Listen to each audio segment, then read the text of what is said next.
Essentials Thiruvanmiyur welcomes you with a stunning offer. All skin service up to 50%, all air service up to 20%. Terms and conditions apply. For booking appointments 9840677057. வணக்கம் நண்பர்களே, உங்கள் ஈரோடு கோபையா பேசுகிறேன். Retro ஆன்மீகம் அன்பர்களுக்கு என் மனமார்ந்த வாழ்த்துக்கள். உங்கள் அனைவருக்கும் இன்று நமது ஒரு அற்புதமான ஒரு கருத்தை உங்களுக்கு சொல்லலாம் என்று இருக்கிறேன். அனைவருக்குமே பிறந்த நாள் என்று ஒன்று இருக்கும். அதாவது நீங்கள் திங்கட்கிழமையிலே பிறந்திருப்பீர்கள், செவ்வாய்க்கிழமையிலே பிறந்திருப்பீர்கள். அந்த மாதிரி கிழமைகள், இந்த கிழமைகளில் ஏதேனும் பலன்கள் உண்டா? இந்த கிழமையில் பிறந்தால் என்ன நடக்கும்? பொதுவாக நமது ஜோதிடத்திலே கிழமையை வைத்து ஆயுளை முடிவு செய்யலாம் என்று ஒரு விதி இருக்கிறது. அப்பொழுது இந்த கிழமைக்கும் இந்த ஜோதிடத்திற்கும் ஏதேனும் ஒரு சம்பந்தங்கள் உண்டா என்று பார்த்தால் 100% உங்கள் வாழ்க்கையில் நடப்பவைகளை இந்த கிழமைகள் உறுதி செய்கின்றன நண்பர்களே. இப்படி ஒவ்வொரு கிழமையிலும் உங்கள் வீட்டில் நீங்கள் இது திங்கட்கிழமையிலே பிறந்திருந்தால் உங்கள் வீட்டில் என்ன ராசி, லக்னம், நட்சத்திரங்கள் வரும், உங்களுடைய வேலை எப்படி இருக்கும், உங்களுடைய கடன் சார்ந்த விஷயங்கள் எப்படி இருக்கும், உங்களுடைய திருமண உறவு எப்படி இருக்கும், உங்களுடைய குழந்தைகள் பந்தம் எப்படி இருக்கும், உங்களுடைய காதல் எப்படி இருக்கும், உங்களுடைய படிப்பு எப்படி இருக்கும், உங்கள் அதிர்ஷ்ட தெய்வம் என்ன, உங்கள் அதிர்ஷ்ட எண் என்ன என்பதனை எல்லாம், நிறம் என்ன என்பதனை எல்லாம் இந்த தொகுப்பில் ரெட்ரோ ஆன்மீகம் சேனலுக்கு வழங்கலாம் என்றிருக்கிறேன். இன்று வெள்ளிக்கிழமை பிறந்தவர்கள் எப்படி இருப்பீர்கள்? வெள்ளிக்கிழமையின் அதிர்ஷ்டம், துரதிர்ஷ்டம் என்ன என்பதனை பார்ப்போம். பொதுவாக வெள்ளிக்கிழமை பிறந்தவர்கள் இதிலும், அதாவது அழகான வெள்ளிக்கிழமை பிறந்தவர்களை, வெள்ளிக்கிழமையில் பிறந்து அழகானவர்களை, எதிலும் வாழ்க்கை வாழ்வதற்கே என்று இருக்கும் வெள்ளிக்கிழமை பிறந்தவர்களே, எதிலும் அழகுற தனது விஷயங்களை ஒரு அழகுற செய்து கொள்பவர்களே, திரைப்பட துறையினரே இந்த வெள்ளிக்கிழமை தான். இந்த வெள்ளிக்கிழமையிலே பிறந்து விட்டாலே அவருடைய வீட்டிலே ரிஷபம், துலாம், மீனம், கன்னி இந்த ராசி லக்னங்கள் அவர்கள் வீட்டிலே வருகின்றன, அல்லது கும்பம் வருகிறது. அது மட்டுமல்ல, இவர்கள் வீட்டிலே அல்லது இவர்களுக்கு பூராடம், பரணி, பூரம் இந்த ராசி இந்த நட்சத்திரங்கள் இவர்களுக்கு அல்லது இவர்கள் வீட்டிலே வருகின்றன. அது மட்டுமல்ல நண்பர்களே, வெள்ளிக்கிழமையில் பிறந்தவர்கள் வீட்டில் 6ஆம் எண் 6, 15, 24 இந்த எண்களும் இவர்களை பொறுத்தவரை 3ஆம் எண்ணும் 3, 12, 21, 30 ஆகிய எண்களும் இவர்கள் வீட்டிலே அல்லது இவர்களுக்கும் இருக்கும். அது மட்டுமல்ல நண்பர்களே, பொதுவாகவே இவர்கள் ஒரு காரியத்தை எடுத்தால் ஒரு மிகுந்த நிம்மதியாக சிரத்தையுடன் முடிக்கக்கூடிய ஒரு அற்புதமானவர்கள். எதற்கும் ரொம்ப அலட்டி கொள்ள மாட்டார்கள், எதையும் சீக்கிரம் சொல்லவும் மாட்டார்கள். ரொம்ப அப்படியே பாருங்கள், அவன் அப்படியே வருவான், அப்படியே போய் அவனே ரைட்டில் விழுந்துருவாங்கிற மாதிரி அப்படியே குதிரையை ஓட விட்டு கரெக்டாக பார்ப்பாங்க, வேடிக்கை பார்ப்பாங்க. அதே மாதிரி ஒரு கவர்ச்சியானவர்கள் இவர்கள்.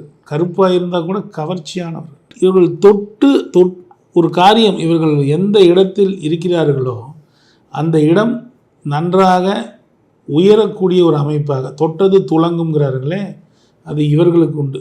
அதாவது இவர்களுக்கு அது விளங்குகிறதோ இல்லையோ, மற்றவர்களுக்கு இவர்கள் ஒரு விஷயத்தை செய்யும் பொழுது, ஒரு புதிய விஷயத்தை துவக்கி வைக்கும் பொழுது, அல்லது துவக்கி வைக்கும் நபரோடு இவர் இருக்கும் பொழுது அந்த நிறுவனமானது நன்றாக வளர்ச்சி அடைகிறது. இவர்களை பொறுத்தவரை வருமானம் என்று பார்த்துவிட்டால் இவர்களுக்கு எப்பொழுதுமே கமிஷன் அல்லது திரைத்துறை அல்லது ஜர்னலிஸ்ட் அல்லது கான்ட்ராக்ட், திருப்பூர் தொழில்கள், வாகனத் தொழில்கள், ஆர்டிஓ ஆபீஸ் ஏஜென்ட்ஸ், பத்திரிகை துறைகள், பதிவு துறைகள், பெரிய ஹோட்டல் நடத்துவது, பார் நடத்துவது, கோயில் திருப்பணிகள், ஹோமம், பூஜை, ஜோதிடம் சொல்வது, இவைகளெல்லாம் இவர்களுக்கு அற்புதமாக வரும் நண்பர்களே. அது மட்டுமல்ல, இந்த பெண்கள் சார்ந்த அனைத்து பொருட்களும், மேக்கப் அல்லது மேக்கப் ஆர்டிஸ்டாக மேக்கப் போடும் சாதனங்களை விற்பது, சலூன்கள் நடத்துவது, அழகு நிலையங்கள் நடத்துவது, மசாஜ் பார்லர்கள் நடத்துவது, இவையெல்லாம் இவர்களுக்கு மிகுந்த பலன்களை கொடுக்கின்றன. விவசாயத்திலே பல விவசாயம் இவர்களுக்கு மிகுந்த ஒரு அற்புதத்தை தருகின்றன. திங்கட்கிழமை, ஞாயிற்றுக்கிழமை, செவ்வாய்க்கிழமை பிறந்தவர்களுக்கு அரிசி, நெல், கோதுமை இது போன்ற மணிகள் மிகச்சிறந்த வாய்ப்புகளை கொடுக்கிறது. வெள்ளிக்கிழமை பிறந்தவர்களுக்கு கரும்பு மற்றும் பல வகைகள் மிக பெரும் வெற்றிகளை கொடுக்கிறது. அதே போல் வியாழக்கிழமையில் பிறந்தவர்களுக்கு இந்த குச்சிக்கிழங்கு ரொம்ப அற்புதமாக, குச்சிக்கிழங்கு, மஞ்சள் வாழை, மஞ்சள் இவைகளெல்லாம் மிகச்சிறந்த வாய்ப்புகளை கொடுக்கிறது. அதே போல் நண்பர்களை, வெள்ளிக்கிழமையில் பிறந்தவர்களுக்கு மிகுந்த அதிர்ஷ்டத்தை தருவது இவர் மனைவி தான். இவர்கள் வீட்டு பெண்களுக்கு ஏதேனும் குற்றங்கள் இல்லாமல் பார்த்து கொள்ள வேண்டும். இவர்களுக்கு பெண் குழந்தையினால் யோகம் நண்பர்களே. நீங்கள் வெள்ளிக்கிழமையிலே பிறந்து விட்டீர்களா, உங்களுக்கு பெண் குழந்தை பிறக்க வேண்டும் என்று நினையுங்கள். அதிலும் முதலிலே பெண் குழந்தை என்று இருந்துவிட்டால் மிகச்சிறந்த வாய்ப்பு, அற்புதமான ஒரு யோகத்தை உங்களுக்கு அந்த பெண் குழந்தை தருவார். அது மட்டும் அல்ல நண்பர்களே, இவர்களுடைய வருமானம் என்பது இந்த துறை மட்டுமல்ல, பாடுவது, எழுதுவது இவைகள் மூலியமாகவும் வருமானம் வரக்கூடிய அமைப்பு உண்டு. அதே போல் இவருடைய சகோதரிகள் அப்படி என்று பார்க்கும் பொழுது அவர்களை விட இவர் மேன்மையானவராக இருப்பார். எல்லா விஷயத்திலும் ஒரு மேன்மை தரக்கூடியவராக, மேன்மையானவராக இருப்பார். கல்வியை பொறுத்தவரை இவர்களுக்கு அரசு சார்ந்த நிறுவனங்களில் கல்வி இருக்கும், அல்லது ஒரு ஆன்மீகம் சார்ந்த நிறுவனங்களில் கல்வி இருக்கக்கூடிய ஒரு அமைப்பு இருக்கும். அதே போல் இவர்களுக்கு சொத்தானது தந்தைக்கு சொத்து இருக்கும், அல்லது தாத்தாவிற்கு சொத்து இருக்கக்கூடிய அமைப்பு உண்டு. இவர்களுக்கே சொத்து என்பது 2 சொத்து வரை சேரக்கூடிய ஒரு அமைப்பு இருக்கும். அல்லது அரசாங்கத்தின் மூலியமாக, குழுக்கள் மூலியமாக சொத்துக்கள் கிடைக்கிறது அல்லவா, அதாவது வீட்டு வசதி வாரியம், இப்படிப்பட்ட நிலங்கள் எல்லாம் இவர்களுக்கு கிடைக்கக்கூடிய அமைப்பு உண்டு நண்பர்களே. அதேபோல் இவர்களை பொறுத்தவரை படிப்பில் ஒரு நல்ல வாய்ப்புகள், டாக்டரேட் வரை கூட படிப்பார்கள். உயர்கல்வி அறிவு உண்டு. சார் படிக்கவே பிடிக்கலினா கூட, படிக்கவே முடியலினா கூட இவர்களை பொறுத்த வரைக்கும் குறைஞ்சபட்சமாவது ஒரு ஐடி அல்லது diploma, arts and science, computer science இப்படிலாம் படிப்பாங்க. ஆனாலும் நல்ல படிக்கக்கூடிய ஒரு அமைப்பு உண்டு. அதே மாதிரி இவர்களை பொறுத்த வரைக்கும் 2 குழந்தைங்களுக்கான வாய்ப்பு உண்டு. சில பேர்த்துக்கு ட்வின்ஸ் கூட இந்த வெள்ளிக்கிழமையில் பிறந்தவங்களுக்கு பிறக்கிறாங்க. அப்படி ட்வின்ஸ்லேன்னு வச்சுக்கோங்க, அதிகமாக என்ன பண்ணுவாங்க, இந்த 2ஆம் நம்பரு அல்லது 11ஆம் நம்பரு அல்லது 20ஆம் நம்பரு 29 கூட இவங்க குழந்தைங்க பிறக்கும். அந்த மாதிரி அமைப்பு கூட இருக்குது. அது மட்டுமல்ல, இவங்களை பொறுத்த வரைக்கும் வழிபட வேண்டிய தெய்வமே மீனாட்சி அம்மனும் குருவாயூரப்பனும் வழிபட்டால் மிக பெரும் வெற்றிகளை இவங்களுக்கு கொடுக்கக்கூடிய அமைப்பு உண்டு. அது மட்டும் அல்ல நண்பர்களே, இவர்களுக்கு மகாலட்சுமியினுடைய வழிபாடு எப்பொழுதுமே சிறப்பை தரும். இவங்க ஒவ்வொரு பிறந்த நாளைக்கு இவங்களுடைய மனைவிக்கு ஏதேனும் ஒரு வெள்ளி பொருட்களை கிஃப்ட் செய்வது இன்னும் அருமையான வாய்ப்புகளை கொடுத்து கொண்டு இருக்கும். அதே போல் வேலை என்று வந்துவிட்டால் இவருடைய வேலை மிகச் சிறப்பானதாக இருக்கும். கடன் வாங்கக்கூடாத ஒரு நாள் வெள்ளிக்கிழமை பிறந்தவர்கள் கடன் வாங்கவும் கூடாது, கடன் கொடுக்கவும் கூடாது. இவர்களுக்கும் பேங்கிங் துறை என்பது அருமையாக இருக்கும். அதாவது பர்சனலாக மற்றவங்களுக்கு பணம் கொடுத்து வாங்குவதற்கு இவர்கள் தகுதி இல்லாதவர்களாக இருக்கிறார்கள். அப்படி கடன் கொடுத்து வாங்கினால் இவர் கொடுத்த பணம் என்பது அல்லது சீட்டு, எம்எல்எம், ஷேர் மார்க்கெட்டு, கிரிப்டோ கரன்சிகள், இதில் MLM, crypto currency, share market மூலியமாக நிறைய பேர் பணம் இழந்ததை இந்த வெள்ளிக்கிழமையிலே பிறந்தவர்கள் நான் பார்த்திருக்கிறேன். நண்பர்களே, இன்னும் சொல்லப்போனால் இவருடைய மனைவியானவர் இவர்களுக்கு ஒரு நல்ல ஆலோசனை சொல்பவராக இருப்பார்.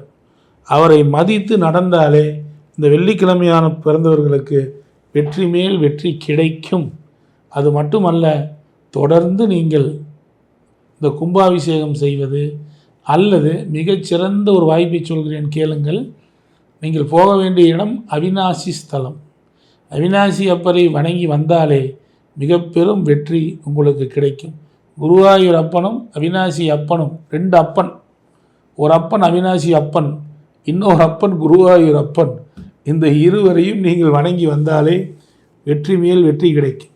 வீட்டில் இருக்கக்கூடிய பெண்களுக்கு நன்றாக சொல்கிறேன், இந்த வெள்ளிக்கிழமை பிறந்தவர்கள் பெண்ணாக இருந்தாலும் ஆணாக இருந்தாலும் உங்களுடைய சகோதரிக்கு எந்த விதத்திலும் துரோகம் செய்யாமல் அவர்களுக்கு உண்டான சொத்துக்களையோ அவருக்கு உண்டான பங்குகளையோ விட்டு கொடுங்கள். உங்கள் வாழ்க்கை மிக பெரும் உயரத்திற்கு சென்று கொண்டே இருக்கும் என்று சொல்லி வணங்கி விடைபெறுகிறேன் நண்பர்களே. நன்றி. மேல்மலையனூர் அங்காளம்மனையும் அல்லது நீங்கள் எந்த ஊரில் இருக்கிறீர்களோ அந்த ஊரில் இருக்கக்கூடிய மாரியம்மன் அல்லது காளியம்மன் கோவில்களுக்கு சென்று வணங்குதல், அல்லது அந்த ஊரில் எங்களுக்கு பிரபல தெய்வமாக அந்த மண்ணிற்குரிய தெய்வமாக ஒன்று உண்டு. இப்போ நாங்கள் ஈரோடு, எங்கள் ஊரில் எங்களுக்கு பெரிய மாரியம்மன் அப்படின்னு ஒரு கோயில் இருக்குது. இந்த ஊரை ஆளும் தெய்வம், காக்கும் தெய்வம் அந்த மாரியம்மன். அப்போ ஈரோட்டில் எங்களுக்கு குலதெய்வம் தெரியாதவங்க யாராவது இருந்தால் அந்த அம்மனை வணங்கலாம். அதில் மாற்றமே இல்லை. அந்த அம்மா குலதெய்வம் போலையே அருள் புரியும். அப்போ உங்கள் ஊரில் சில ஊரில் என்ன பண்ணுவாங்க, சார் எங்களுக்கு முனியப்பன் தான் அந்த ஊரை காக்கிறார், அந்த ஊரை இது பண்ணுறாருன்னா அவரை நீங்கள் குலதெய்வமாக ஏற்றுக்கலாம். ஆனாலும் குலதெய்வத்தை உங்கள் ஜாதக ரீதியிலே கண்டுபிடித்து அதற்கு ஏற்றவாறு நீங்கள் பயன்பெறுவது நன்மை. அது நீங்கள் எங்கிட்ட தான் இல்லை, யார்கிட்ட வேணாலும் நீங்கள் போய் குலதெய்வத்தை கண்டுபிடிச்சிக்கிட்டு வணங்கிறது ரொம்ப ரொம்ப நல்லது. ஆனால் ஒன்று சொல்கிறேன் நண்பர்களே, குலதெய்வத்தை யாராவது சும்மா சொன்னாங்கன்னா அங்கே போய் அப்படி கேட்கக்கூடாது. அதுக்கு நல்ல ஒரு அபிஷேக அர்ச்சனைலாம் பண்ணி அந்த குலதெய்வத்திட்ட முதல்ல போகும்போது யாராவது சொல்லி போனீங்கன்னா, ஜோதிடர் சொல்லி போனீங்கன்னா பூவாக கேட்கணும். அம்மா ஐயா நீங்கள் தான் என் குலதெய்வமா அப்படின்னு கேட்டு உங்கள் பங்காளியோடு போய் கேட்டு அதுக்கு உத்தரவு வந்தால் தான் நீங்கள் அது குலதெய்வம்னு அர்த்தம். அதையும் புரிஞ்சுக்கோங்க. இந்த குலதெய்வம் உங்களுக்கு முழுமையான அருளை திரட்டுன்னு சொல்லி வாழ்த்தி வணங்குகிறேன். உங்கள் ஈரோடு கோபையா. நன்றி நண்பர்களே.